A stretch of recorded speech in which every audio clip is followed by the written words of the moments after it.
सजीला की माँ सजीला से कहती है कि तुमने देखा था कि शादी पे किस तरह से सब शानजे को ही मुतारिफ़ करवा रहे थे और बार बार शानी के घर वाले और शानी समेत सब शानजे के बारे में ही बात कर रहे थे। तुम्हारा तो कहीं कोई भी जिक्र नहीं था। जिस पर आप देखेंगे सजीला कहती है कि ये बात तो बड़ी पहले ही मैं जान चुकी थी, लेकिन मुझे ऐसा लगता था कि हो सकता है शानी जो है उसके दिल में कहीं ना कहीं मेरे लिए प्यार है और वो मुझे नहीं छोड़ सकेगा। लेकिन मेरी ये सोच बिल्कुल गलत थी, ऐसा नहीं हुआ है, क्योंकि मैंने उस मौके पर ही देख लिया है कि शानी किस हद तक गिर सकता है और कैसे वो शानजे को अपनी तरफ कर रहा था। आगे से आप देखेंगे कि सजीला की माँ को कहती है कि मैं तुम्हें पहले ही समझाती थी, लेकिन तुम मेरी एक नहीं सुनती थी और तुम हमेशा यही कहती थी कि ऐसा नहीं हो सकता है।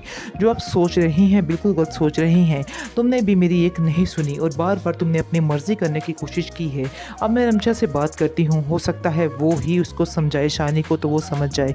आगे से आप देखेंगे कि सजीला कहती है किसी को कुछ भी कहने की ज़रूरत नहीं है और ना ही किसी के मैं तल्ले करना चाहती हूँ। बेहतर यही है कि जो बात है जहीं पर है वहीं पर ख़त्म कर दी जाए।